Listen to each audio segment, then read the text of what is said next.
for Webster City, it'll be Cam Petzapan, and for Algona, Jake Zabka. At 126, St. Edmunds is open. For Webster City, Tristan Mason, and for Algona, Tate Slagle.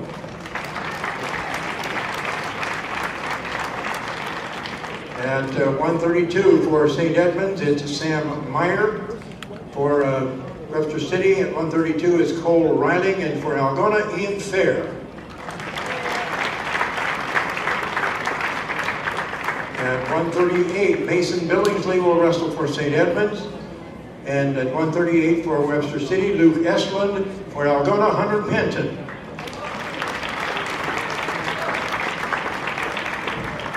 At 145 for St. Edmunds, Logan McElroy will wrestle. At 145 for Webster City, it's Tristan Maxwell, and for Algona, Luke Carter.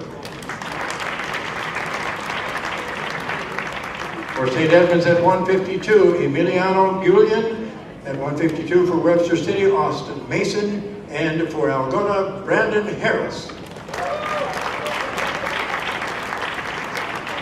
For St. Edmunds at 160, we'll see Zach Rosmanith.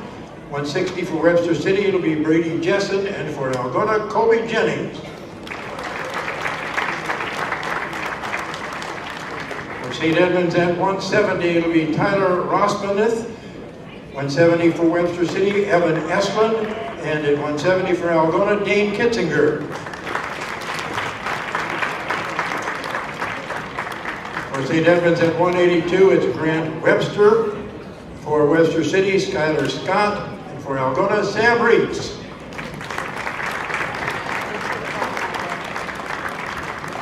For St. Edmunds at 195, we have Adam Walker. For Webster City, Dylan Burnett Bingham. And for Algona, Chase Roof.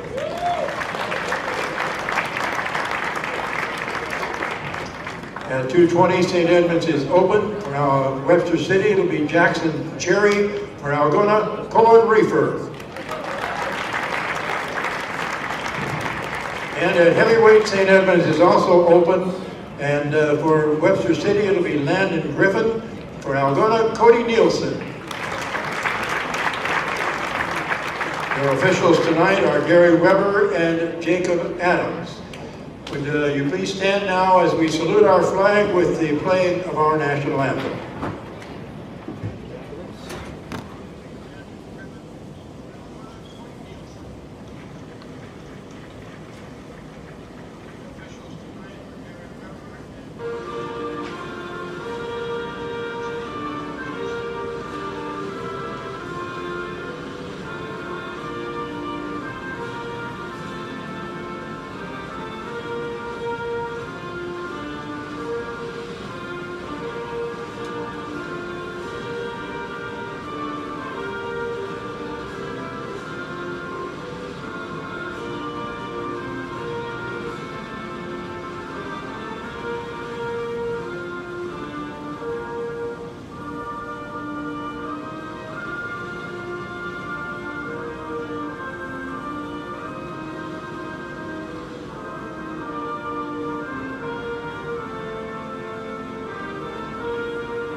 As we come back, getting set for the first match of the night right here on Hometown Radio KLGA.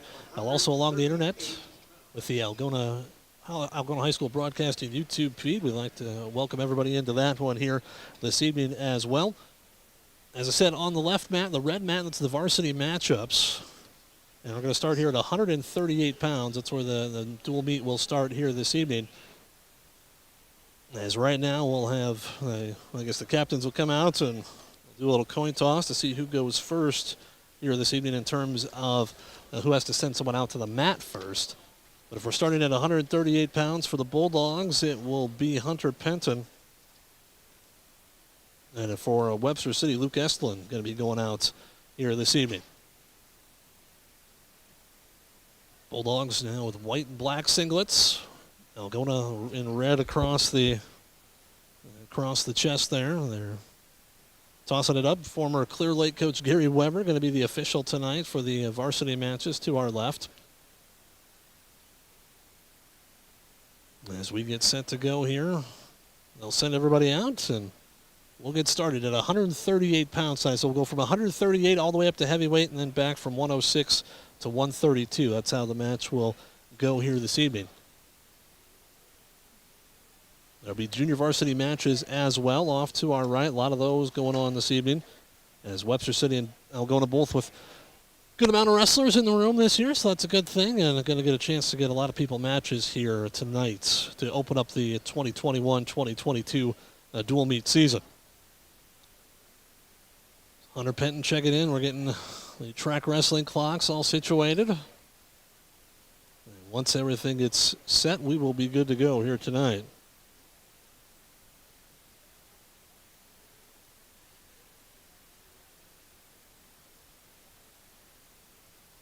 That's Hunter Penton, and it's Luke Estlin going for Webster City. Hunter in the white and red and black, Estlin in the purple. We are set to go.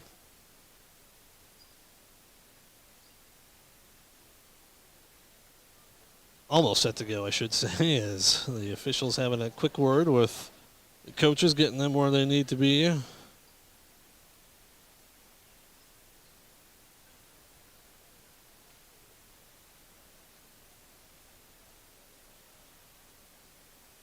Penton wrestled between 120 and 126 pounds last year, up to 138 here this year for the Bulldogs. Getting everybody situated where they need to be. And the officials, like I said, taking their time right now as well.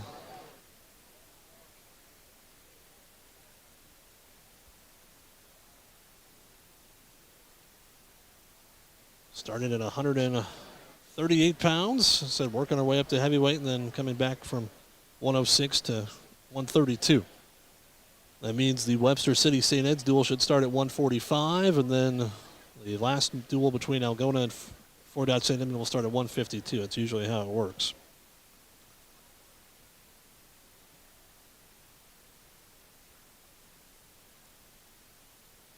All right, they're getting everything set up. Like I said, I don't know what the holdup is. The wrestlers have been out there for a while. They're trying to get the JV mat situated as well. But we are set to go. Algona and Webster City right here on Hometown Radio KLGA, along the internet as well at algonaradio.com. And you can check us out on the AHS YouTube page, AHS Broadcasting. Check that out tonight as well. So at 138 pounds, we are underway. Hunter Penton for the Bulldogs, starting things off tonight against Luke Estlin. One of about three sets of brothers on this team for Webster City.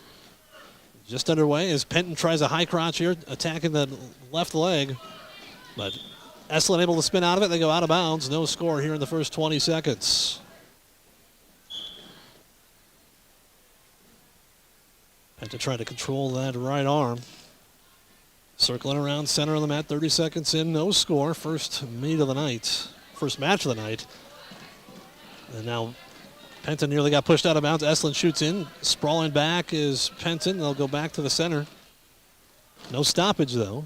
45 seconds in, no score. Estlin controlling the head, dives in at the legs. Puts Hunter right over to his back, but they roll through. Hunter Penton trying to scramble out of this position. As Estlin trying to come around for the takedown here. Nothing yet. Still has that far ankle. They go out of bounds. Good job there scrambling by Hunter Penton to get out of that position. No score a minute into this opening round match. Luke Estlin is a freshman, wrestling at 138 pounds here for Webster City. Penton, a junior for the Bulldogs. As Estlin had him in a front headlock position there, but they go out of bounds as he about took him over.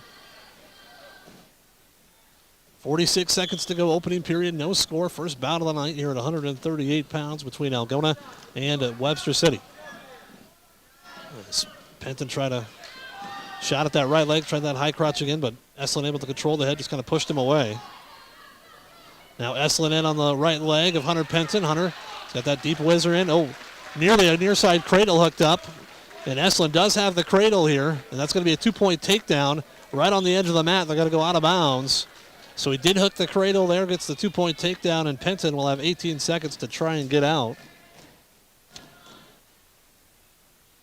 18 seconds to go in this opening period.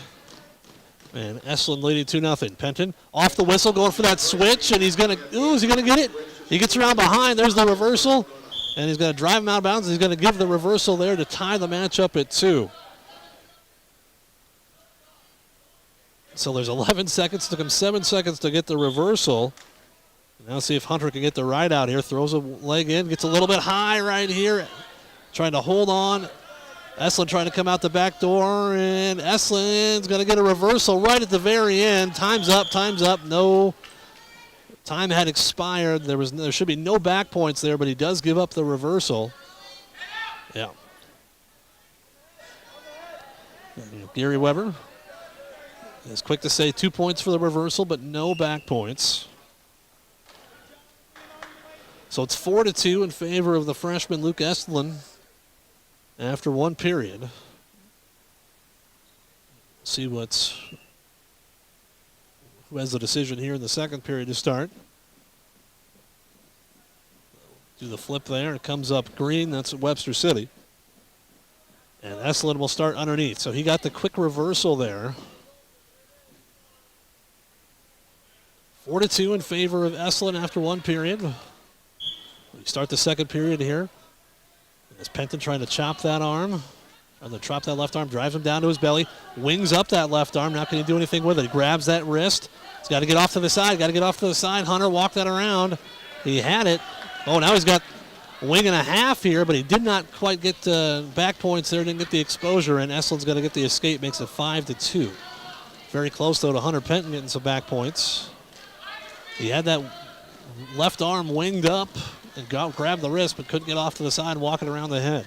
30 seconds gone by here, second period, 5-2 in favor of Estlin of Webster City. Tries a little ankle pick there, just drives through, and he's going to get a takedown here on Hunter Penton. Almost a little knee pick there. Got Penton off balance, just drove him over, gets the takedown. They go out of bounds with 1:13 to go, and this opening period makes it 7-2. In favor of Hunter Penton, or excuse me, in favor of Estlin, Luke Estlin of Webster City, leading this match 7-2 right now.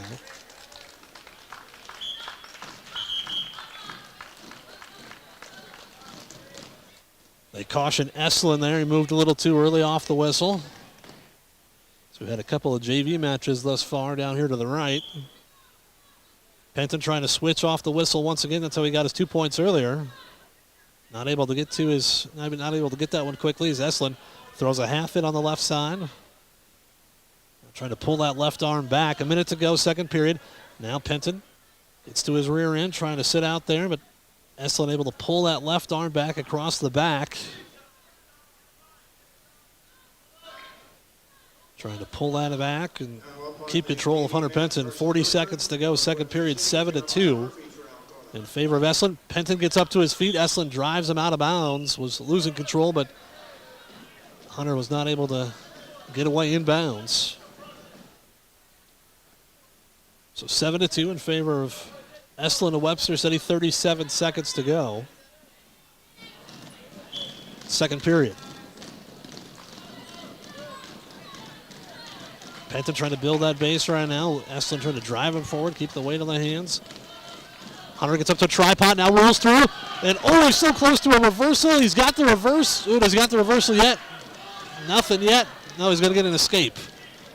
Very close to a reversal. Instead gets an escape. He's got 15 seconds in the second period, down 7-3.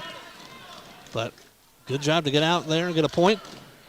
Tries to pass that elbow there and get a quick takedown here, but the period's going to end 7-3 in favor of Estlin. It'll be Hunter's choice. Penton will choose down, so if he can get a quick escape here, can make it 7-4. And then he's got to go to work. Still got to get some takedowns or some near fall or something like that. And actually, Estlin's just going to let him go right away. They'll start on the feet, 7-4, in favor of the freshman Luke Estlin of Webster City. Estlin with a hard collar tie. Penton shoots in at that right leg again. Couldn't get to it. Couldn't get deep enough. 15 seconds gone by. Estlin shoots in at that leg. Takes Hunter over, and he's going to get the 2-point takedown right there. Makes it 9-4. Estlin, and now Estlin's going to cut him. Estlin's thinking bonus points here in this opening match. Makes it 9-5. He'd still have a couple more takedowns to work to get to bonus point territory. Minute and a half to go, though, in this third period. A retreat to center here is Estlin. Like I said, he's been able to control that head with a hard collar tie. Now, nice little duck under there by Hunter Penton. And he's going to get the takedown. Makes it 9-7 with 1:10 to go. And if he could get a tough ride here, maybe get a turn, this is anybody's match. Oh, got a little high there. Estlin coming around the backside and trying to get a reversal. He's at least got an escape. He's going to get a reversal there. That'll make it 11-7 with 52 seconds to go. So Penton gives up the reversal. Makes it 11-7 in favor of Estlin. 40 seconds, and Hunter's got to get to work here. He's got 40 seconds. Needs a reversal, needs something big. Up to his feet, tries to roll through. Nearly got caught on his back there. That was, know what he's trying to do, but nearly disastrous there for Penton. Down to 20 seconds here is Estlin trying to get Webster City on the board here with a decision victory. Hunter trying to get that switch right at the end. He does. Makes it 11-9. 10 seconds. He's got to find a way to turn him. He's got some time here, but he's running out quickly. Estlin just going to belly out, and he's going to win the match 11-9. So Estlin able to get the win over Hunter Penton, and Webster City will take the lead in the dual meet 3-0. So we'll head to 145 pounds. It'll be Jordan Vankum for Webster City, and Luke Carter coming out for Algona. As Carter, good to see him on the mat after late football injury late in the season. Cost him some time on the football field. Was able to get back for that last game against Sergeant Bluff Luton, and now he's back in the lineup here at 145 pounds for the Bulldogs. So Carter against Vankum. Vankum a junior. Carter a senior. 3-0 in favor of Webster City here in this opening duel. There's a quick collar tie there by Vankum. Carter trying to clear that off the back of his neck. Circling towards the edge of the mat. Now Carter drives in. Nice aggressive move by Carter. Vankum drives in. Now Luke able to he's able to drive back, and Vankum went for a throw. It didn't work. He went for a throw, and Luke Carter puts Vankum on his back. That's two, and at least two near fall, and now Luke's going to have to come out the back door here. So it's a 4-point move there for Luke Carter. Vankum tries to throw a headlock from that far side. Luke throws the boot in here. Trying to stretch Vankum out. Vankum went for a throw. Didn't work. Luke put Vankum on his back. Now Luke's looking for a power half here. Almost with that banana split over on the far side. Down to a minute to go. Actually, they gave him a 3-point near fall, so they gave him 5-0. I thought maybe that was a 2-point near fall, but Gary Weber giving a 5 count, so 5-0 in favor of Algona's Luke Carter. 56 seconds into this opening period. 3-0 after the 138-pound bout. Carter trying to get that boot in once again. He's got it. Now going to that far leg. Vankum tries to reach back and almost throw a headlock. Now Luke's got him tilted. Oh, very close to getting swipes here. Got to get that elbow out of the way. If you can push that elbow out of the way, you'd be able to get past that 45 degrees. Now trying to run that wing right around the head here. Down to 29 seconds. Now he's got Vankum flat. See if he can work this wing around. He's got the wrist. Going right around the head here. Luke Carter very close to near fall. Oh, he lost that wrist over on the far side. Vankum got rid of it. So we're down to 15 seconds. Now Carter just trying to hang on and not give up an escape here late. Down to 8. Almost in a position where he can go for a spladle here. But down to 3, 2, and 1. Oh, there he had the spladle, but it's after the buzzer. Oh, no, he hit it right as the time expired. Another 10 seconds, so he'd have had at least 3 near fall. Maybe we would have had the pin. So it's 5-0 in favor of Algona's Luke Carter. You're at 145 pounds. One of 3 seniors in the lineup for the Bulldogs tonight, along with Brandon Harris and Sam Wrights. So 5-0 in favor of Luke Carter for the Bulldogs. Here as we start the second period, they start on the feet. Like I said, it was Vankum that went for a throw in that first period. It didn't work.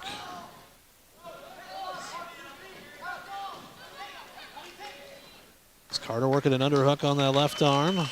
Forehand to forehand, and they back up to the middle of the mat here. 20 seconds gone by, second period. Not a lot of action here as Vankum kind of drops down to his knees trying to get underneath Carter. Carter working that underhook on the right side, controlling the left elbow. And he gets pushed off the mat. And that's one there. Luke's got to try and circle in a little bit better there. Otherwise, he will get dinged for stalling, especially later in the match. If you do that on a consistent basis, they will ding you for stalling. 40 seconds gone, second period. Still 5-0 in favor of Luke Carter of Algona. Luke with a right-hand collar tie. Vankum with a right-hand collar tie. Snaps Luke down to the mat, but Luke able to get back to his feet. He's got that underhook on the right side. Trying to a little shuck by there, but nothing doing. A minute gone. Second period, still 5-0 in favor of Algona's Luke Carter. And now Carter went for a throw himself. And Vankum slips it, and Carter gives up the takedown. And it's 5-2 now with 45 seconds to go in this second period. As Carter tries to roll through there, they go off the mat, out of bounds. 40 seconds for Carter to try and work an escape.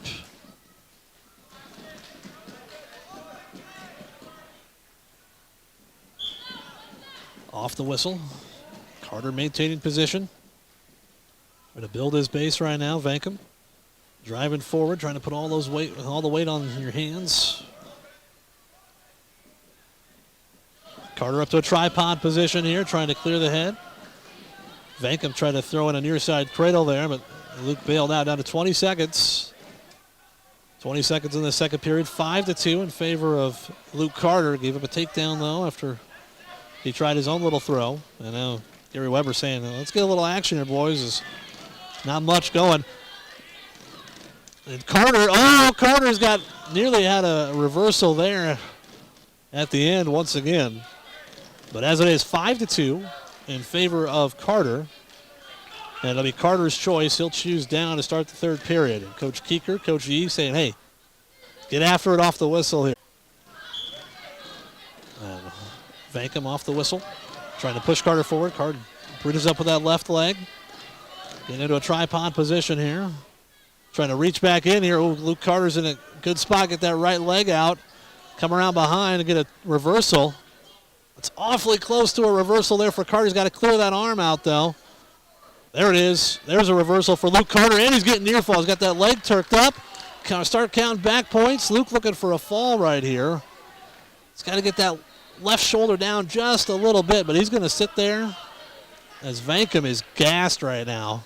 And Luke just pushing the shoulders down, and there it is. Like I said, Vankum just absolutely gassed. He can't even get up right now. And hopefully he's okay. As Carter gets the fall, 4 minutes and 38 seconds of time on the fall. And they broke out an inhaler. Okay, so that's, like I said, hopefully he's okay. No score through the first 25 seconds. Harris tried a little arm drag there, but Mason pulled his arm away. Brandon changing levels there, but Mason pushing on his shoulders, keeping him at a distance. 152 pounds. No score through the first 4. Now Harris with that strong right hand. Kyler Tide looking for an ankle pick here. Ooh, very close to it. Brings Mason down on the mat, snaps him into a front headlock, and he put him on the mat and drive him through. Oh, a little neck wrench there. Oh, they go out of bounds. Oh, a nice neck wrench there from Harris. Threw him right to his back, but they go off the mat, out of bounds, so no score. 35 seconds to go here in this opening period. About 2 feet back towards the center, and Harris might have gotten a fall. Down to 28 seconds, no score as Harris works that right-hand collar time once again. Dives in, Mason trying to throw Harris to his back, and he does. Came around, got him to his back. It's a 2-point near fall. So it's going to be a 4-0 lead here for Austin Mason. Harris trying to get out quickly before the end of the period. Gets up to his feet, throws that neck wrench again at the end, but they go off the mat, out of bounds. No score, so a big move there by Austin Mason. And he'll lead 4-0 after 1 period.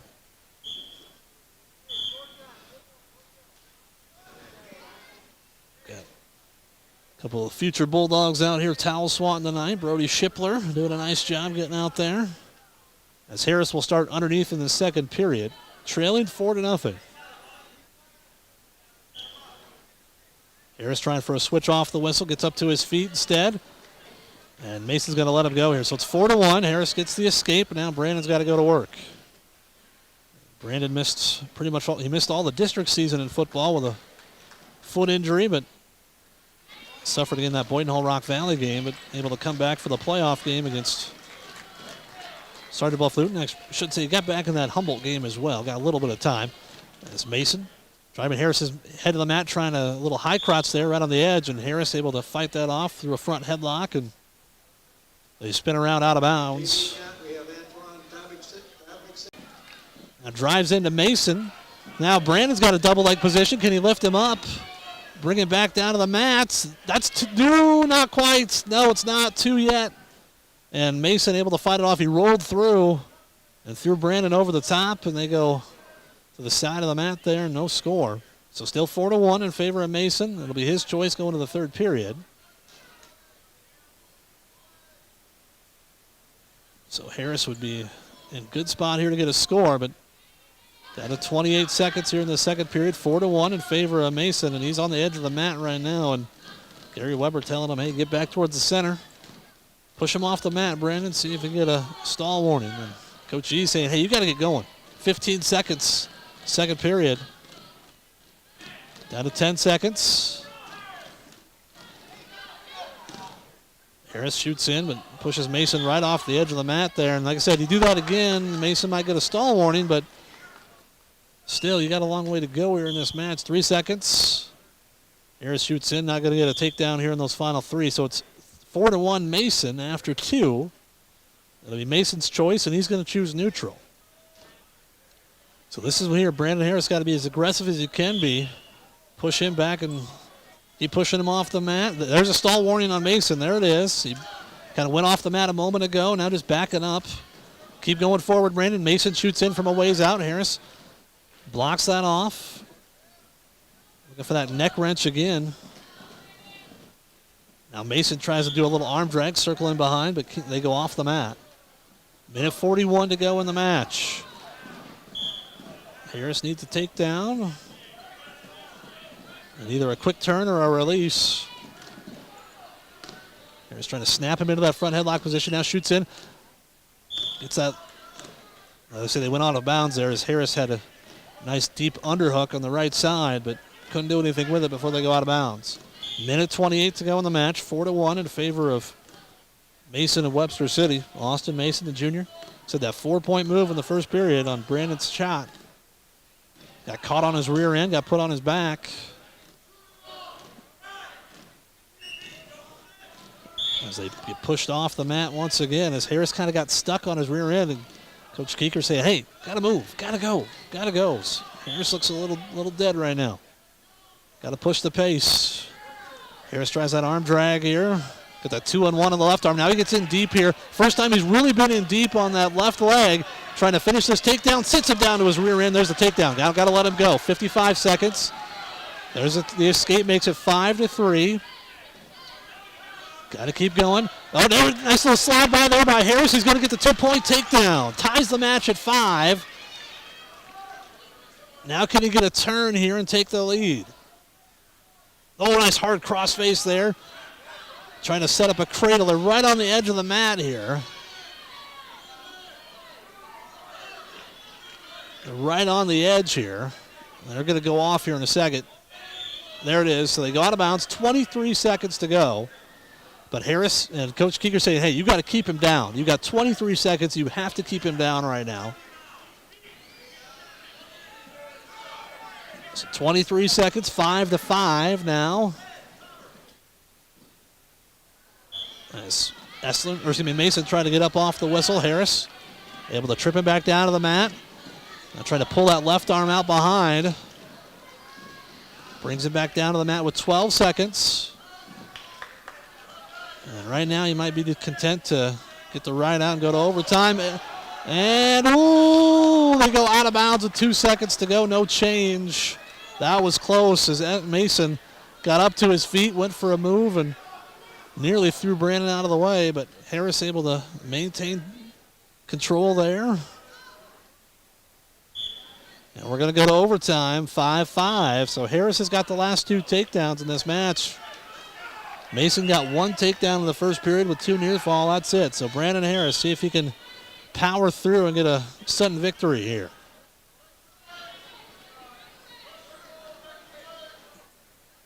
As Harris pushing Mason towards the edge of the mat. Mason circles back in. 45 seconds to go in the first overtime here. Brandon gets in deep this time. Pull him back in, Brandon. Pull him back in. You're on the edge of the mat. Pull him back in. There's 2. There's 2 for Brandon Harris. And there's the win, and the Bulldogs extend the lead at 9-3. Gutty victory there for Brandon. Gave up that 4-point move in the opening period. Took a little longer than maybe the coaches would have liked, but comes back and gets the W. That makes it 9-3 team score in favor of Algona. So we head to the 160-pound weight class. Brady Jessen going for Webster City. And he'll go up against Colby Jennings for the Bulldogs. Jessen is a junior. Jennings a sophomore. As they get set to go here at 160. Okay, going up at 160 pounds now for Webster City on the varsity mat. Brady Jessen.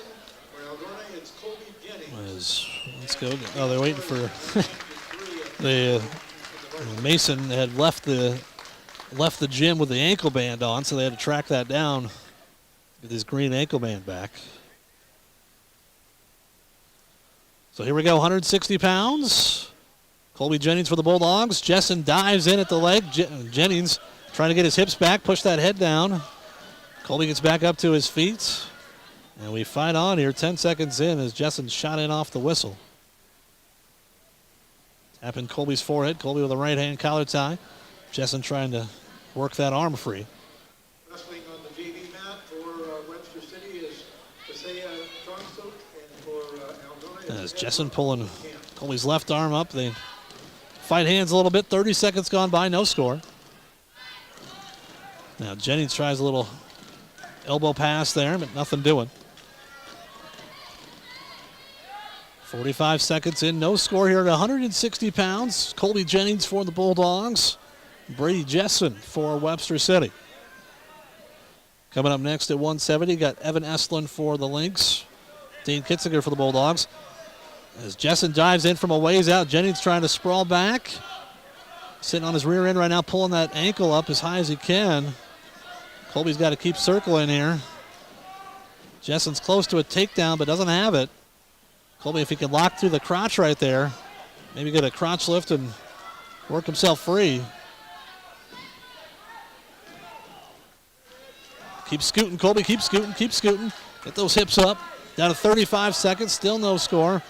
And now Colby does get the hips free. Now stuff the head and go behind. Stuff the head, Colby. Get it down on the mat. There you go. Clear that arm and get around behind for the takedown. Down to 20 seconds. Can he work it here in the final 20? Got to get that near ankle. If you can hook that near ankle. There you go. Come around behind, Colby. Ooh. Good job by Jessen to fight it off. He's got a hold of Colby's right elbow. Now Colby trying to slip it free. Down to 8 seconds, down to 7. Jennings, oh, that's close. That should be 2, that's 2. That should be 2 right there at the end. Oh, no, he didn't give it. They said he still had a hold of the hip. Oh, that's close. I thought Colby had that takedown, as it is. No score after 1.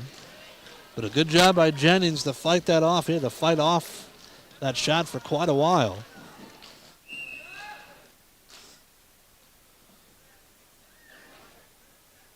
So no score after 1. Jennings will choose underneath. Looking for a switch off the whistle, and Jessen trying a little suck back there. Jennings gets up to his feet, trying to clear those hands. Got to create some separation here as Jessen dives back in on a leg, and Colby able to get free, gets the escape. 15 seconds in, Jennings gets the escape. That makes it 1-0 for the Bulldog.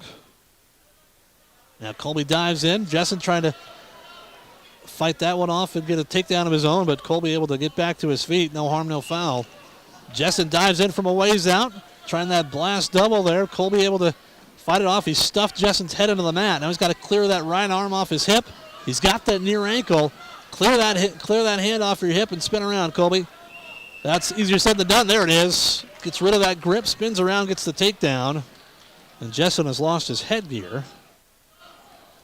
3-0 in favor of Algona's Colby Jennings. Now Jessen looking for a switch, and he's going to get the reversal.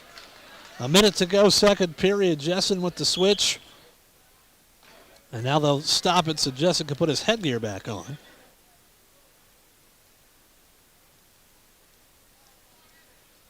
Three to 2 in favor of Algona's Colby Jennings.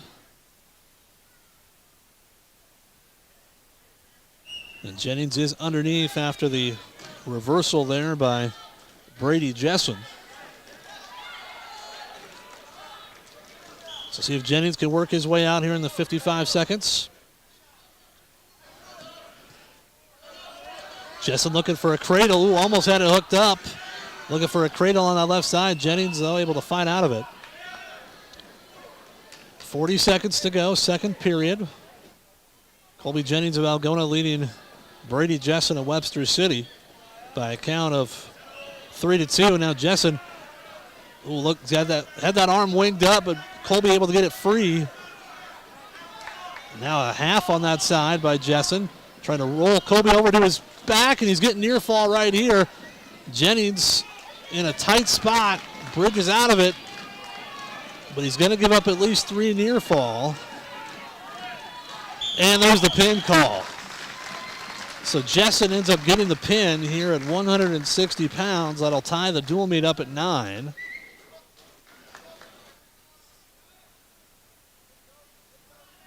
As he was able to get a deep half on that left side and power Colby over to his back. So 9-9 after 4 matches. And we'll head to 170 pounds where we got Evan Estlin, the senior, going up against Dane Kitzinger, sophomore.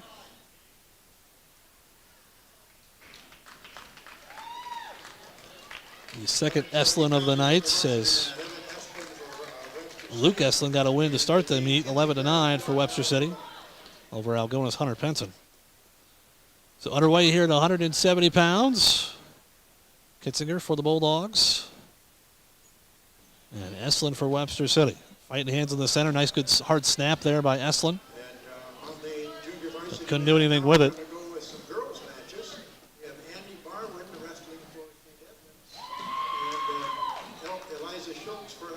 No score, 30 seconds in. And now a nice high crotch attempt to a dump here for Estlin. He dumped Dane right to his back, and Dane's got,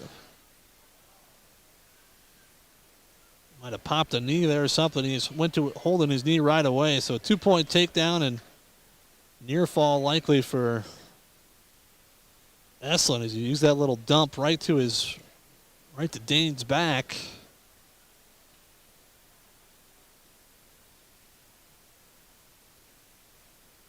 As Dane Kitzinger getting some attention right now. As they've got injury time going. So we'll take a quick timeout. We'll hear from some of our great sports club members. Back with more after this here on Hometown Radio.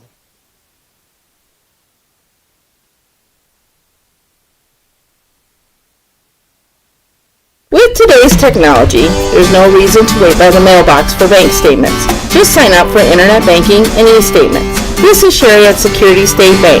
E-statements reduce the risks of mail fraud and identity theft. Internet banking allows you to check your balances, see checks and deposits that have cleared, transfer funds between accounts, make payments, and say goodbye to paper filing and shredding. Internet banking and e-statements from Security State Bank in Algona, Burt, and Laverne. Member FDIC, Equal Housing Lender. So it will be an injury default here for Dane Kitzinger. And we'll have a little change in the lineup here. That initially it said Sam Wrights was going to wrestle at 182. It would be Jagger O'Neill for the Bulldogs. As he is listed at 170, but he comes up to 182 against Skylar Scott Jr. There's both juniors here, O'Neill and Scott. So that's a tough one there for the Bulldogs as Kitzinger has to bow out by injury default, and they're getting some attention to his right knee. Makes it 15-9 Webster City after that injury default. As O'Neill with a hard collar tie, trying to work some position here on Skylar Scott. No score through the first 40 or for the first 20 seconds. Here at 182 pounds. And now Jagger O'Neill gets in deep on a shot here, trying to finish, but nice job by Scott to flatten Jagger out and spin around behind, get the takedown himself. Makes it 2-0. Try to pull that left arm up along the gut. O'Neill up to his feet, trying to work a reversal here. He's going to work an escape as he was in good position, but Skylar Scott lets him go. So 2-1 in favor of Scott of Webster City here at 182 pounds. Now, this time, say, Jagger shot in once again. Oh, no, flipped him over. Not quite. He's going to give up the 2-point takedown here. He's giving up near fall, and now this could be a pin right here. Scott's got the head. Oh, but O'Neill trying to reach back. He'll find a way to get his hips free here, but it's awfully close for Skylar Scott. He's got a tight headlock now.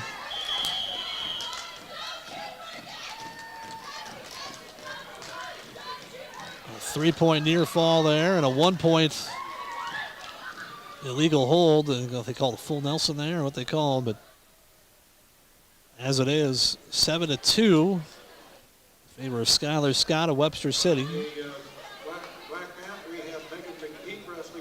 15-9, Webster City leads the team score, and now we got a little bit of blood time here for Skylar Scott. So Dylan Burnett Bingham coming up next at 195 for the Lynx against Chase Roof for the Bulldogs. And Cohen Reefer, Cody Nielsen. Then we'll head to the little guys.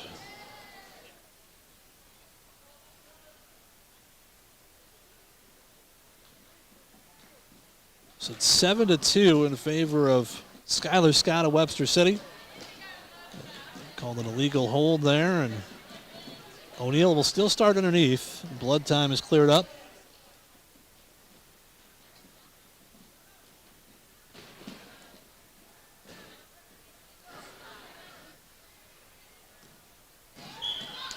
So there we go, 26 seconds left in this opening period, 7-2 in favor of Skylar Scott.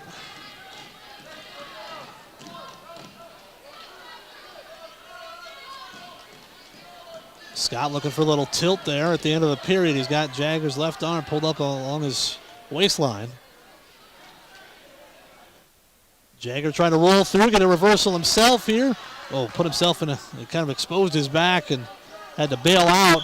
And now, he had a headlock there at the end, but he's not going to get a reversal. Not enough time. So it's 7-2 after one. O'Neill trailing Skylar Scott. Got some girls matches down to the right here. So a lot of JV, a lot of girls matches tonight. Good to see. There's both squads with enough wrestlers out to get a lot of matches in. As O'Neill attacking that right leg. Now Will's got had a little whip over position there. Couldn't keep it. Now he's trying to work around behind for the takedown. He's got that front headlock still, but Scott able to kind of pull Jagger's arms away and get free. 7-2 still your score in favor of Skylar Scott of Webster City here at 182 pounds.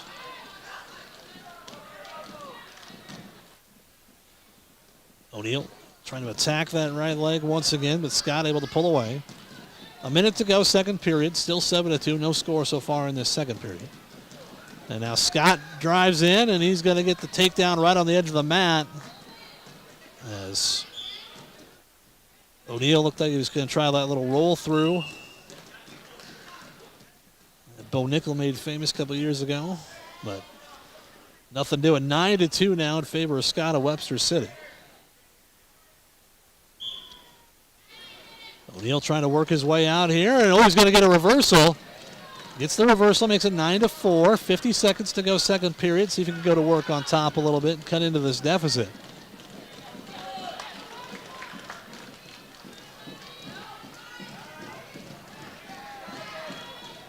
.35 seconds to go. He's got looking for that power half of that left side. He's got that left boot in.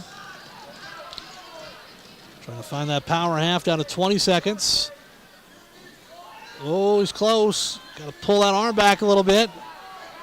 Now he throws that other boot in. He's stretching him out. He's awfully close here, but can't quite pull back far enough. And Scott just trying to pin his hand to the mat, not give up any back points here in the final 5 seconds. It'll be 9-4 going to the third period.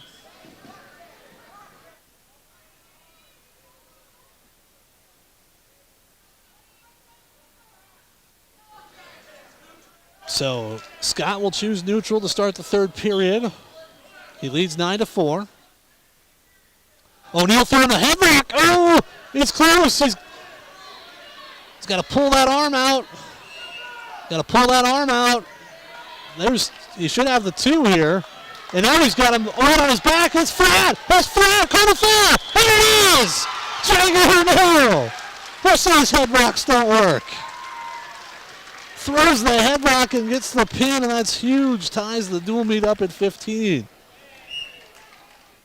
Big momentum swing there. We were looking like a major decision maybe for Webster City. Instead, O'Neill throws the headlock, gets the pin, and ties things back up at 15 as we head to 195.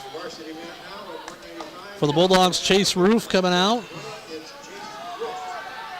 And Dylan Burnett Bingham for Webster City.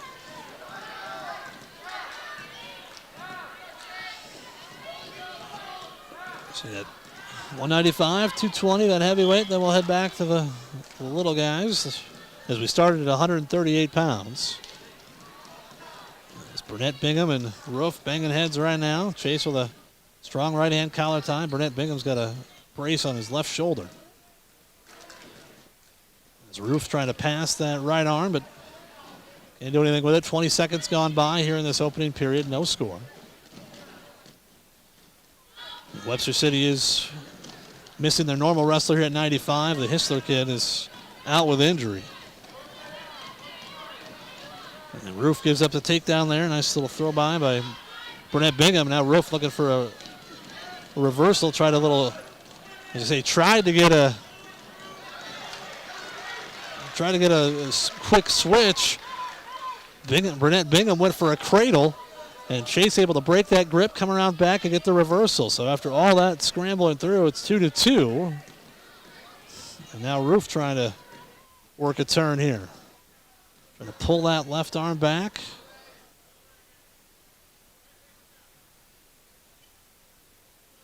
Now Chase, as I say, Burnett Bingham kind of sucked back on top of Chase. Chase comes around the side. He's got to get his hip up. And he's not going to. Burnett Bingham's going to get the reversal. And he's getting near fall. Could be a pin right here. Oh, that was a 50-50 spot, and Burnett Bingham was able to come out on top, and there's the pin. 27 seconds left in the first period. We'll make it 21-15 in favor of the Lynx. Here comes Cohen Reefer for the Bulldogs.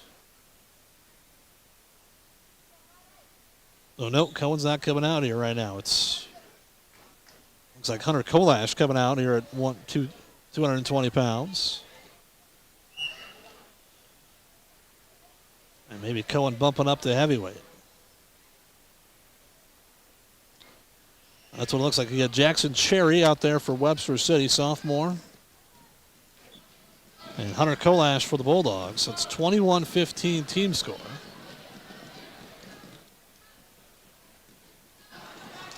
They had listed Cody Nielsen as the heavyweight starter, but he's not going to wrestle to this match.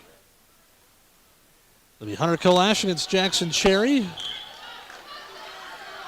We're underway here at 220 pounds. Cherry pushing Kolash back. They kind of pushed into each other. As Kolash went for a high crotch attempt, Cherry able to fight that off, spin around behind, get the takedown. Now Jackson Cherry chopping that left arm of Hunter Kolash. Trying to drive him forward here. This Kolash was listed at 195.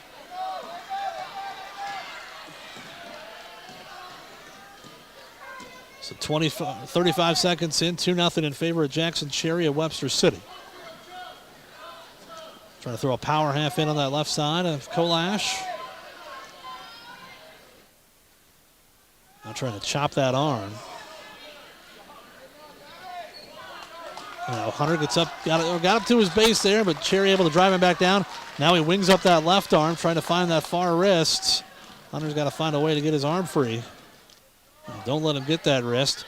And now Cherry rolls a half in. He's got the wing in the half, puts Kolash on his back. And that's tight right there, and there's the fall. So the pin for Jackson Cherry makes it 27-15. We'll head to heavyweight, where Cohen Reefer, who's listed at the starter at 220, he'll come up against Landon Griffin. This is sophomore versus sophomore here.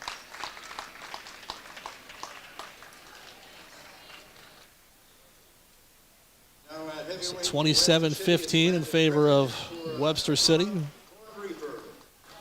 Cohen Reefer going up against Landon Griffin, as I said. Griffin a little too big around the ankle to get the ankle band on. As Cohen, hard collar tie, pushing into Griffin. They kind of forehead to forehead right now.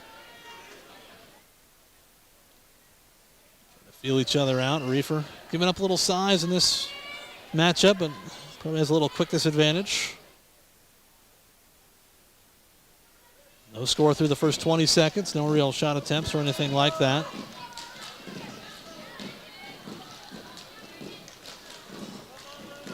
.30 seconds gone by. No score here in this opening period. Reefer trying to get past the hands of Landon Griffin, Webster City.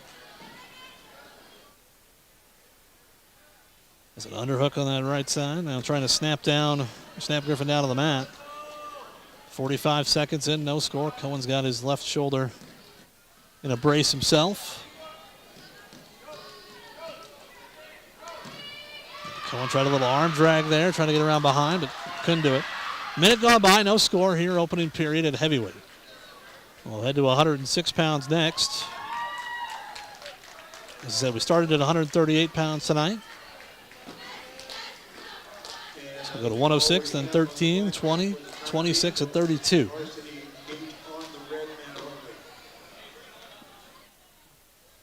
Forehead to forehead, center of the mat, no score. Minute 30 gone by here in this opening period here at heavyweight. Reefer, oh, there, nice little throw by, but Griffin able to get his leg free as Cohen passed that arm, got in on the right leg of Griffin, but Griffin able to pull it out of there without any score. 15 seconds to go in the opening period.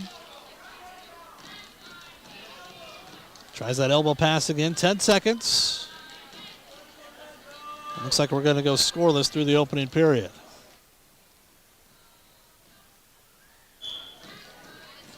So no score after one. It'll be Green's choice. That's Webster City. He'll defer, and Cohen Reefer is going to choose the top position, looks like. So he's going to try and work a turn here on Landon Griffin. Your team score is 27-15 in favor of Webster City after back-to-back pins here. At 195 and 220. Off the whistle, Griffin trying to switch. Gets up to his feet, and he's going to almost got a reversal. He's going to at least get an escape. There's the escape. So Reefer chose top, but Griffin able to get up quickly, get out of there before Cohen could put his weight on him. 25 seconds into the second period, it's 1-0 in favor of Landon Griffin of Webster City. As I said, Reefer was listed at the starter at 220, but they send him out here at heavyweight instead. Cohen kind of fakes a shot. Griffin sprawling back. As Cohen got in on a shot in that opening period, got in deep, but Griffin got his leg out of there before Cohen could put him down on the mat.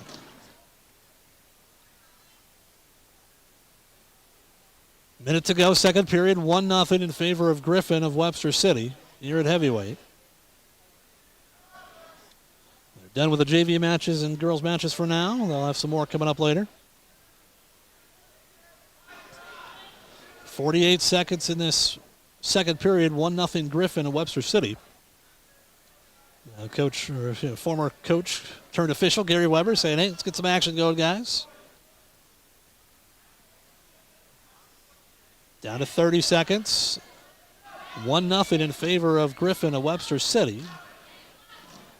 You got an escape here in the second period. That's it. After Cohen chose the top position. Down to 15 seconds. Reefer trying to get past that elbow, but not able to get to the legs here. Down to 7 seconds. Down to 3, down to 2, down to 1, and that'll do it for the second period. So it's 1-0 Griffin of Webster City. And Griffin will choose down once again. He got out quickly the first time. Now Cohen chose top. See if this time he can flatten Griffin out and work a turn. Oh, this time he dives in. Oh, Griffin nearly put himself in a very bad spot. As Cohen Reefer getting his weight on Griffin, driving him forward, trying to work a turn here, trying to pull that left arm out. Working up along the back. Now he throws a hard crossface in. Griffin gets up to his base. Cohen trying to chop him back down to the mat. There he flattens him out. He's trying to pull that left elbow in a little bit.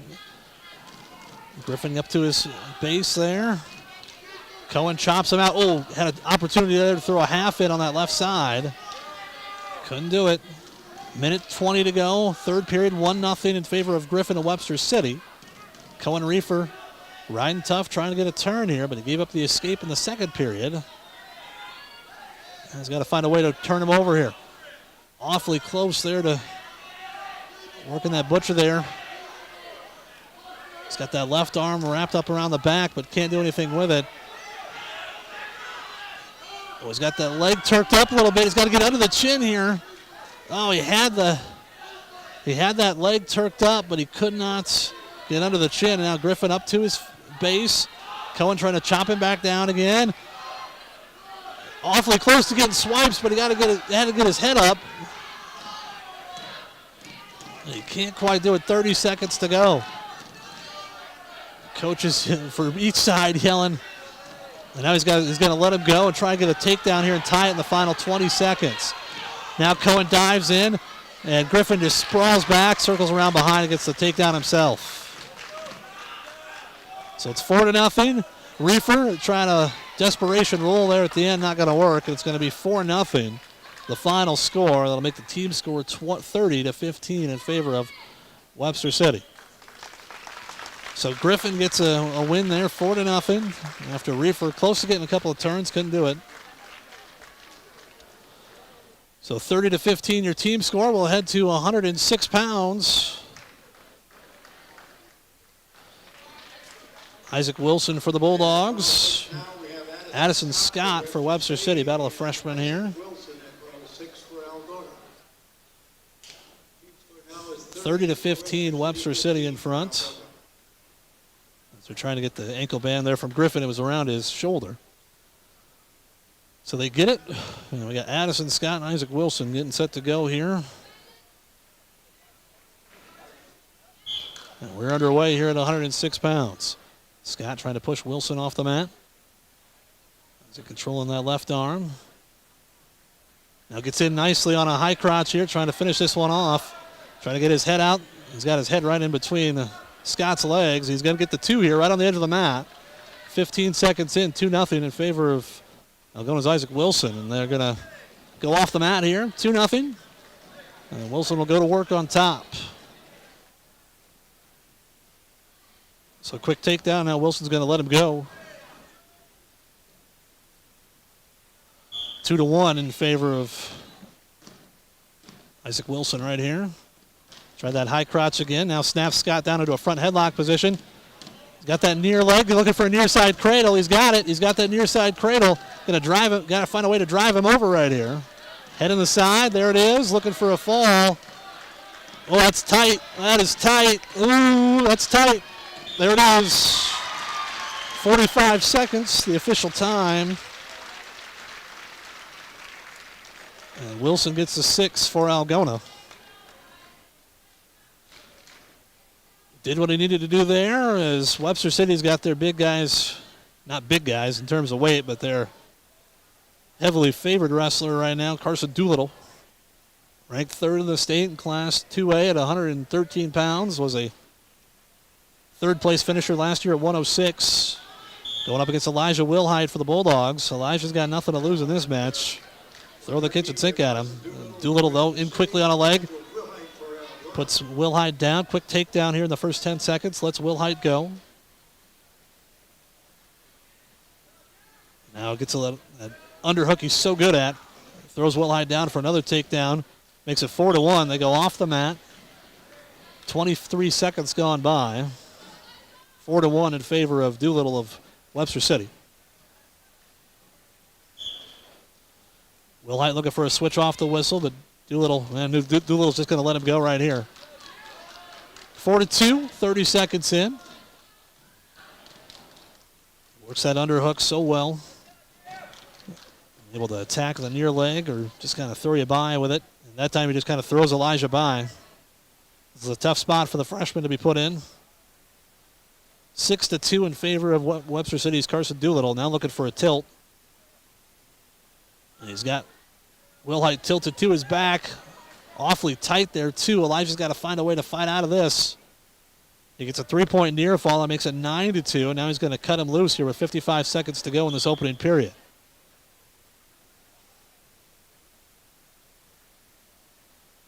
(9-3).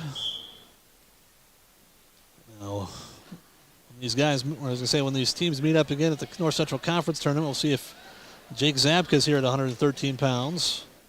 As Wilhite, nice attempt there to attacking that right leg, but Doolittle throws him by, puts him on his back, and he's got him in a tough spot right here. 35 seconds for Wilhite to fight off his back. The team score is 30-21. Doolittle working for a fall right here. 20 seconds to go. And there it is. Like I said, tough spot for Wilhite to be put in right there. And as Doolittle gets the fall, makes it 36-21 in favor of Webster City. And here's Cameron Pensapone for the Lynx, 2-time state champion. And then Bulldogs not going to send Jake Zabka out. They're going to send Cody Harms out here at 120. So Webster City's not going to send Pensapone out. They'll send somebody else. They'll save Pensapone for Zabka here in a second. Let's see who Webster City's going to throw out here.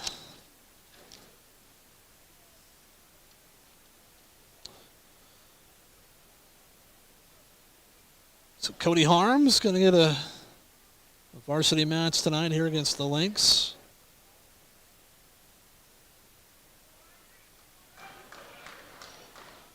Still waiting for the Webster City opponent. They're finding him on track wrestling.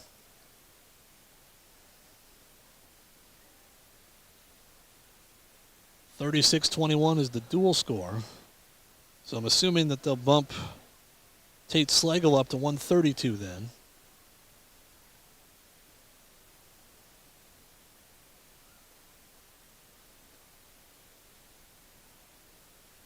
As I said, they're trying to find this Webster City wrestler and get him into the track wrestling program.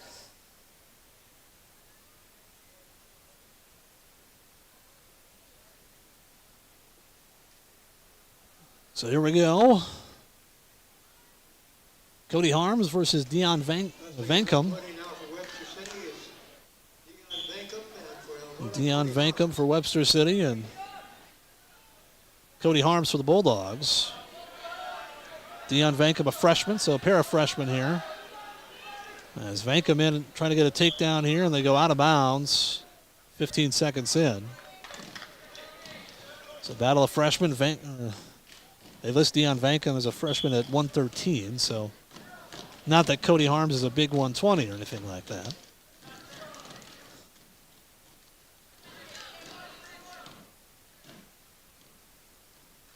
No score, 30 seconds in. Harms and Van Ginkel. Cody shoots in from a ways out. Van Ginkel trying to fight it off. Cody goes around behind, awfully close to the takedown. He's got it. There's a 2-point takedown there for Cody Harms. Got a half hit on that left side. Taking out that right wrist. So in between duels tonight, they're going to have a little exhibition. The youth wrestler is going to come out here. They're also going to be honoring Royce Thomas.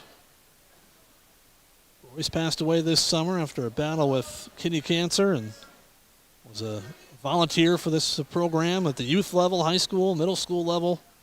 He was involved with all of it, and awfully big loss for this program, and they'll be honoring him coming up in between duels tonight. 35 seconds to go in this opening period. Cody Harms of Algona leading Dion Van Ginkel of Webster City.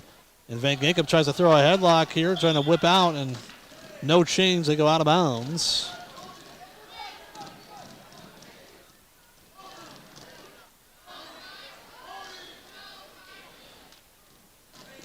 Two 2-0 in favor of Harms with 28 seconds to go in this opening period.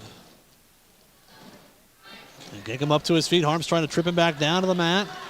Trying to dig out that left arm. There he's got it winged up. Can he walk it around the head here? 15 seconds. Van Ginkel's just trying to hold on with his other arm. Walking around, Cody, walking around the head. Awfully close to near fall. There's some near fall points right at the end. Can he get the fall? No, but there's a 3-point near fall for Cody Harms right at the end of the period.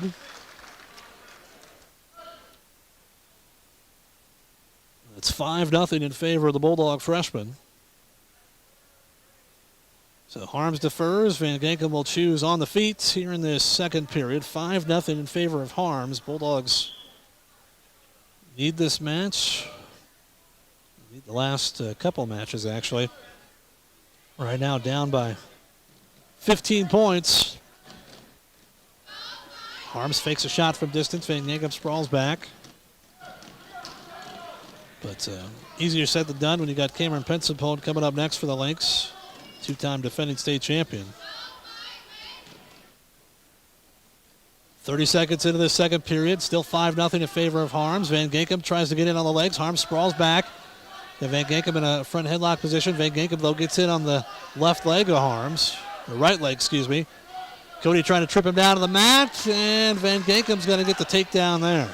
5-2. Favor of Harms. Cody's got to find a way to work his way up and out. Oh, here's a little three-quarter Nelson by Van Ginkel.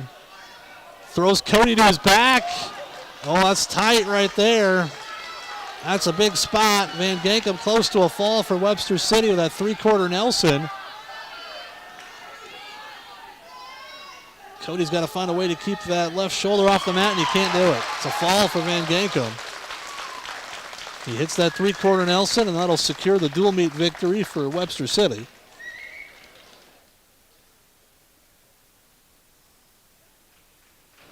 So here we'll get Cameron Pensapone against Jake Zapka. They haven't met since Jake was a freshman, Pensapone was a sophomore. Both at 106 pounds. Last year, Pensapone state champ at 113. The year before that, he was a state champ at 106. Zapka last year, 7th at 106 as a sophomore. Pensapone trying to snap, go around behind here for a quick takedown, and he's going to get the takedown on Zapka. And now he's going to cut him and let him go. Jake tries to dive back in on a leg. 2-1 in favor of Pensapone. 25 seconds in. Pensapone just worked a front headlock there and snapped Jake down. Now see if Zapka can fight hands a little bit. Pensapone dives in from a ways out. Jake goes upper body on him, but Pensapone able to come around behind, get the takedown. There it is. Oh no, and he waves it off, and now Jake's in on the legs. They circle out of bounds, so nice job hustling there by Zapka. And I think they waved off that takedown. Should be 2-1, and assistant coach Corey Keeker was over to say something, but nice job of those running track wrestling down there. They had it quickly figured out. Corey Bustrom, Randy Keeker, they had it quickly figured out there. Pensapone snaps Zapka down into a front headlock position. He's going to circle around behind here, get a 2-point takedown. Now it's 4-1 in favor of Pensapone. Your team score 42-21 in favor of Webster City. Just one bout left at 132 pounds.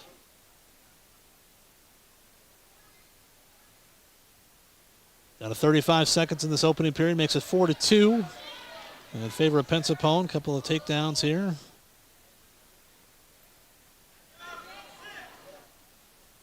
Pensapone once again trying to get in on those legs. Nothing doing yet. He's just got one leg, 18 seconds. Zapka trying to kind of spread himself out here, but Pensapone picking him up, making him dance on one foot, and he's going to spin around and get the takedown. Makes it 6-2, and he'll keep him down for the final 4 seconds, and that's the end of the period. So 6-2 in favor of Pensapone, 3 takedowns. Just working those front head positions.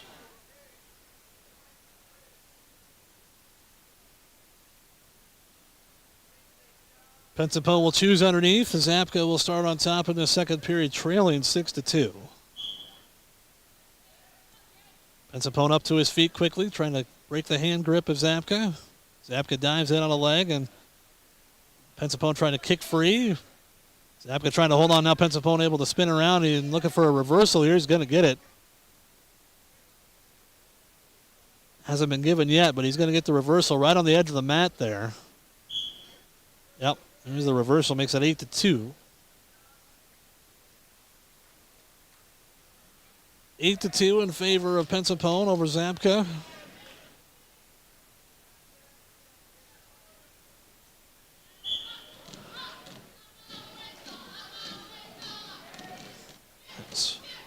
Pensapone leading with 1:30 to go, second period, 8-2 the score. Trying to pull that right arm back, wings it up. Now looking for another wing on Zapka here. Trying to pull that left arm back as well. Jake trying to get his arm free, but can't quite do it. 8-2 in favor of Pensapone and Webster City. Jake able to break that grip momentarily. Now Pensapone had it, but he had it at a funny angle, and they're going to stop that one. He had it at almost that angle that Spencer Lee likes to use, that every opposing coach always screaming, hey, watch it, watch it.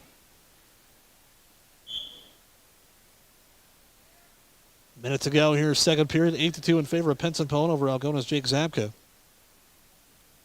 Pensapone, as I say, he's got that left arm winged up, but potentially dangerous. Just the angle that he had was not a good one there.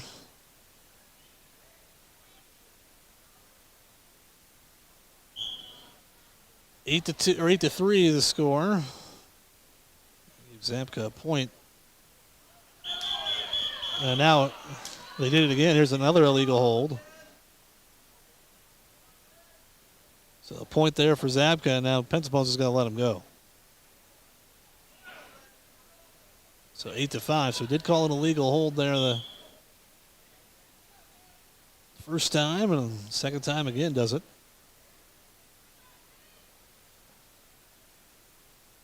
Pensapone, Zabka has Pensapone in a front headlock position, but Pensapone able to pull that left arm away. Gets back up to his feet, trying to spin around behind, but can't do it.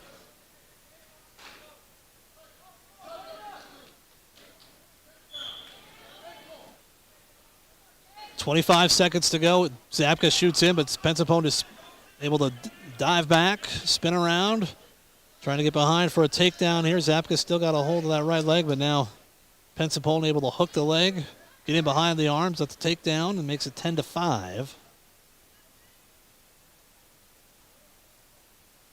That'll be the end of the second period, 10-5 in favor of Pensapone Webster City.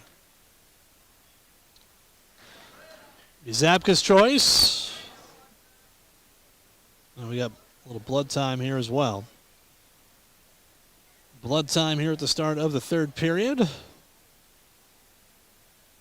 Zabka trailing 10-5 here in this at the start. He's got a little bloody nose, and looks like he's got some on his chest as well. So they're going to have to clean him up here. We'll take a quick timeout, come back with more after this on Hometown Radio.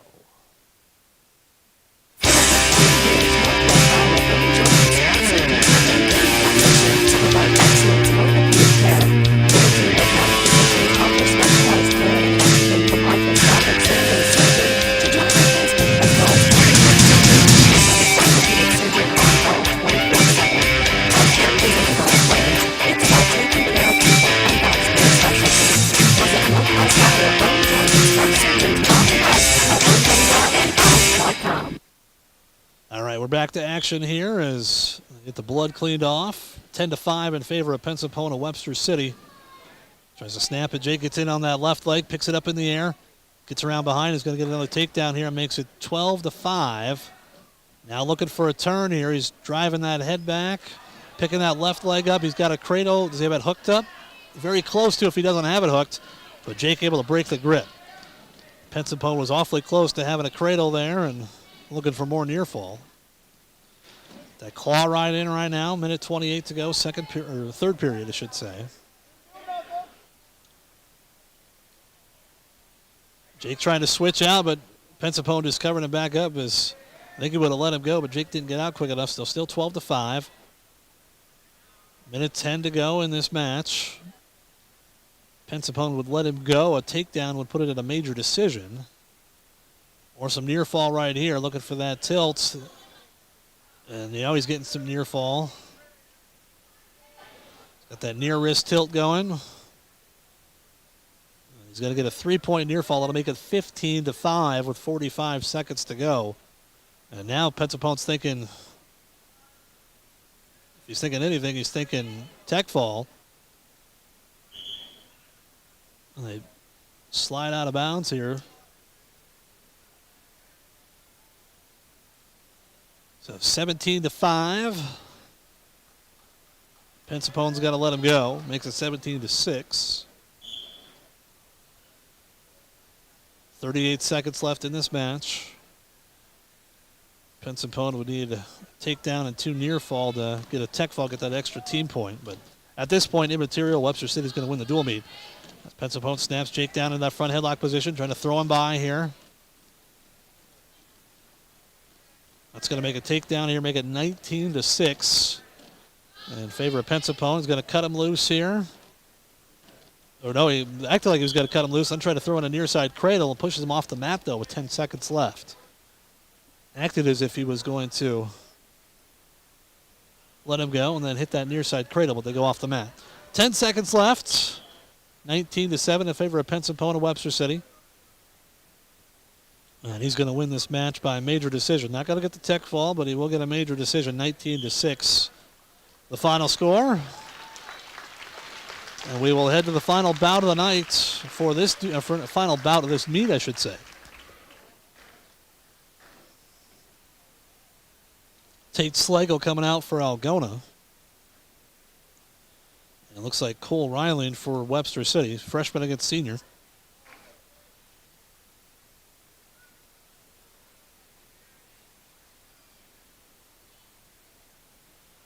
Slagle was listed at 126, bumping up to wrestle here at 132. For Webster City at 132, Cole Riley, and for Algona, Tate Slagle. As we get set to go, last match of this dual meets, Webster City is going to win it. And we'll see if Tate Slagle can end it on a good note for the Bulldogs. 46-21.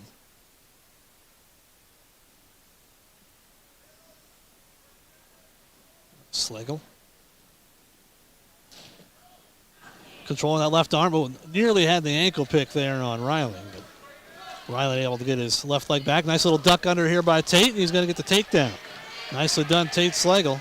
Use Ryland's momentum against him. Just duck under, slide by him, and get the takedown there. 2-0. Favor of the Bulldog freshman. Tate trying to control that right arm. Ryland trying to get it back. Trying to pull it back across the back. Minute 10 to go in this opening period. Now Slagle's going to let Ryland go. 2-0, 2-1 now in favor of Algona State Slagle. Tate gets in on that low single again. Another nice takedown there. And he's going to cut him and let him go. 4-1 makes it 4-2. Confident freshman here. A couple of takedowns here in the opening period against the senior. Now tries a little arm drag. Duck under that he scored on the first time. 40 seconds, opening period. 4-2 in favor of Slagle. Now Slagle dives in, gets in on the right, left leg this time. Dumps Riley to his back, makes it 6-2. Chops that arm. Nearly able to throw a little head lever in there and work him to his back, but Ryland able to get his head free. 6-2 in favor of Algona's Tate Slagle. You're at 132 pounds. Slagle trying to work that near wrist down to 8 seconds, and I think they're saying, hey, keep him down for these 8 seconds here as they went off the mat.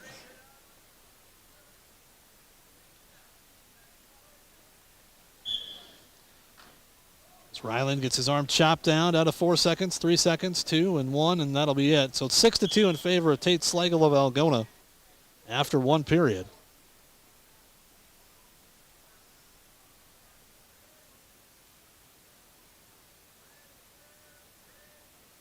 So Slagle will defer to the second period, or to the third period, I should say. Ryling is going to choose neutral.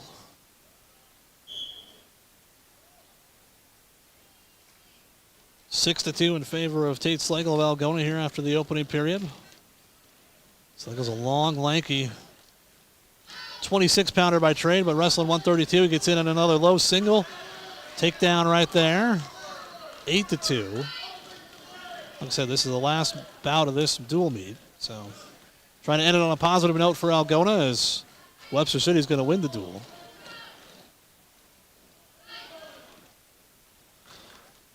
Slagle's got that right leg in, getting a little high right now. Needs to break him down a little bit. Oh, looking for that banana split here. Nearly has it. Nearly has it. There it is. Getting some swipes. And puts Riley to his back again. That should be at least a 2-point near fall. There it is. Makes it 10-2 in favor of Algona State Slagle. Minute 8 to go. Had that banana split. Riley nearly got out of it. And Slagle able to maintain control, get that 2-point near fall.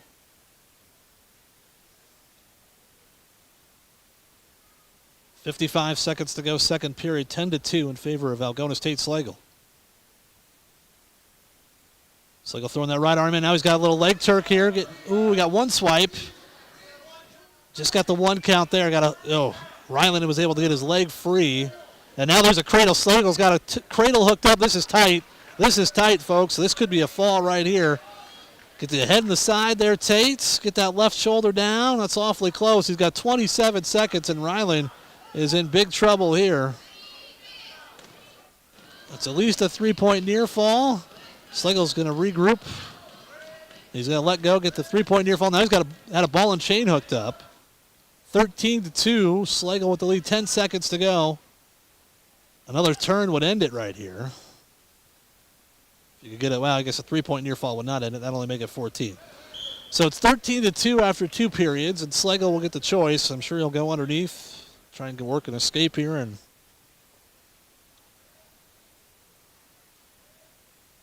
nope, he's going to choose neutral. I thought maybe he'd go underneath, but he'll choose neutral.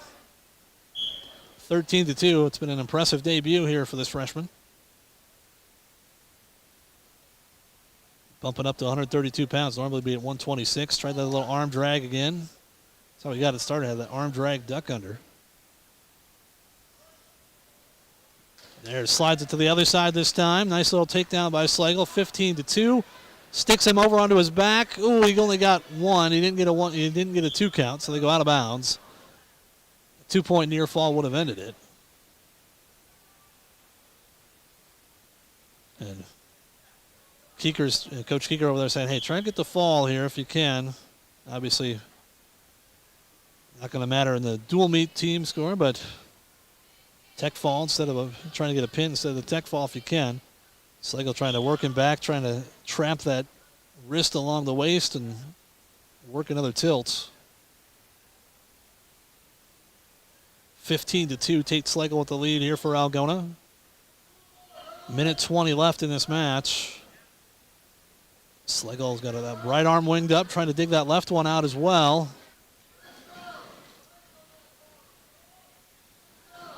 Trying to find a way to end this match right here and get the extra points for Algona. He's got the wing. Now trying to run it around the head here. Goes claw right. Ooh, don't put yourself in a bad spot. No reason to put yourself on your back right now. Now Tate, he's got that banana split hooked up again. And now goes to a power half. Throws him to his back. There's a couple near fall. Can he get the pin here? This match is over. It's just, will it be a tech fall or will it be a pin? It looks like it's going to be a technical fall for Tate Schlegel. So there you go, Tate. Nice debut.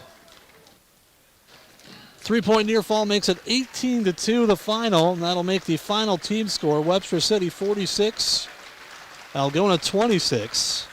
And the final team score, Webster City 46. So the Bulldogs, like I said, we started at 138 pounds. Bulldogs got a win from Luke Carter by fall at 145. Brandon Harris got a win in overtime at 152. Jagger O'Neill was down in his match, but was able to throw a headlock over Skylar Scott. Got a win by fall at 182. And then at 106, Isaac Wilson with a fall in 46 seconds. And then Tate Schlegel with that win by technical fall at 5 minutes and 30 seconds. And that wraps up the duel tonight here, Algona and Webster City. Well, we're going to take a quick time out. We're going to hear from some of our sponsors, and we'll get you back to regular programming for a little bit. Right now it's 7:30, so I'm guessing some point between 8:30 and 9 o'clock we'll have Algona versus Fort Dodge St. Edmunds. So we'll have that coming up later on tonight, so make sure and tune in. We'll have that coming up later on tonight, but as I said, right now we're going to hear from some of our great sports club members, and we'll come back with regular programming after this here on Hometown Radio.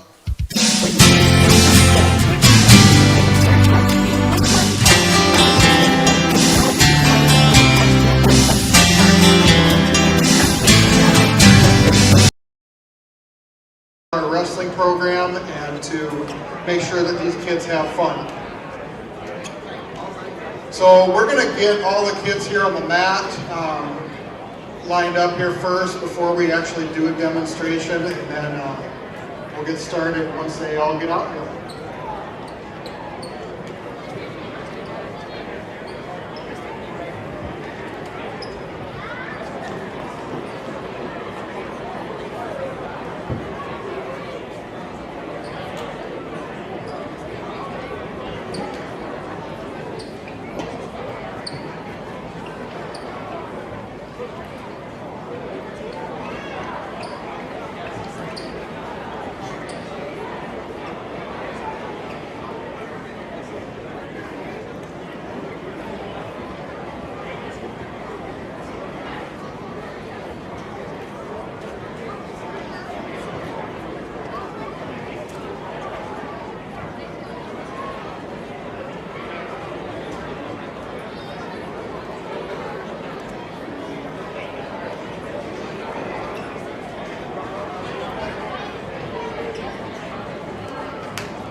So tonight is a special night.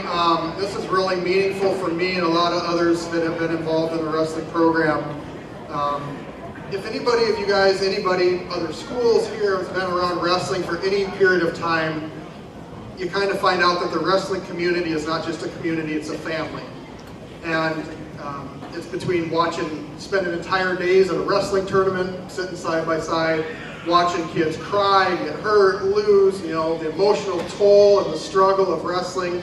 And this last summer, we lost a very important and special member of our family, Royce Thomas. I'm honored to be here talking about him tonight. I know there's many others that could be up here saying the same thing, and that's because everybody that Royce came in contact with, he made a difference to. And Royce was just an awesome guy. And what's ironic about tonight is if any of you guys knew Royce or know him, he would be embarrassed and absolutely humbled that we'd be doing this for him. But I'll tell you what, he deserves it. Royce was never the guy that went out looking for individual recognition or personal accolades. He just did his job. And that's just who he was. He was humble. Words that I think of when I think of Royce, he's a father, he's a friend, he was humble, he was funny. You guys were close with him. Royce's laugh to me was, there's nothing like it. He just made a difference to everybody that he came in contact with. And wrestling to Royce was not just a sport, all right? He loved to talk about it. He was a competitor. He loved to coach. And it wasn't just a way of being a sport. It was a way to make a difference in kids' lives. And he was big on, I'm going to teach these kids character. I'm going to build the character in these young men and women. And I started coaching with Royce about 8 years ago, I think 9 years ago when you guys kind of moved to town. And every year we had a word or a motto that we would use. One of the years we did, Royce and I came up with the word fearless. And when we would talk to the kids and we say, what does it mean to be fearless? It's not about not being afraid. It's about whatever situation you're in, you don't cower down. Whether you step on the line and you're looking across somebody that you know is better than you, you go toe-to-toe with them. It's about whatever situation you get put at in life, you take it on. And little did I know that time, about 6 years ago, that Royce was the epitome of who was fearless. All right, he was a competitor. He competed. The wrestling as a sport, the hard work and stuff. I mean, personified was Royce Thomas. All right. Royce, about 6 years ago, got a pretty much impossible diagnosis. And he epitomized fearless. He took it on, and he fought it, and he never gave up. He just kept fighting, and kept fighting. So tonight, we're here with his family to honor his legacy. I was kind of thinking about what I was going to say tonight, and I just imagined, he's up in heaven. He's looking down on us. He's probably already challenged Jesus to several wrestling matches. But the best way that we honor Royce is to live fearless lives like he did. And there's a Bible verse that comes to mind. It's 2 Timothy 4:7 that says, I have fought the good fight, and I've finished the race. I've kept the faith. And Royce was that. So tonight, if Royce could tell us one thing, I think he would say, live fearlessly, be a fighter, keep going. And so, and he'd be a little embarrassed. That is a fact. So, just to finish up before these kids demonstrate, how fitting is it that we're doing this with this? This is what Royce loved. I mean, he loved doing this. He'd be doing this right now and talking. So, I just thought, let's just give Royce and his family a round of applause and recognition of who he is.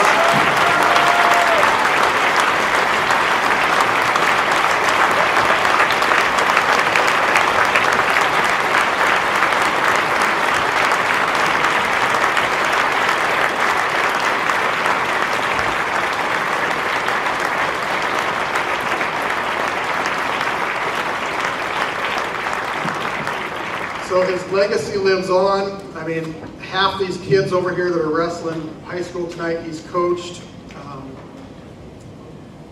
So let's just all live fearless lives. So I'll so all right, thank you everybody. So we're going to have the kids now spread out on the mat with your partners. Wrestle tough, wrestle fearless.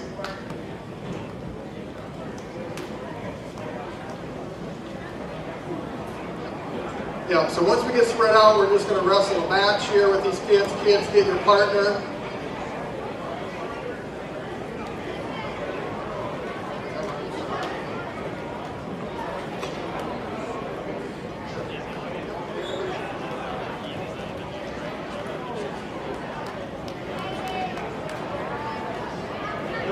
All right, hey kids.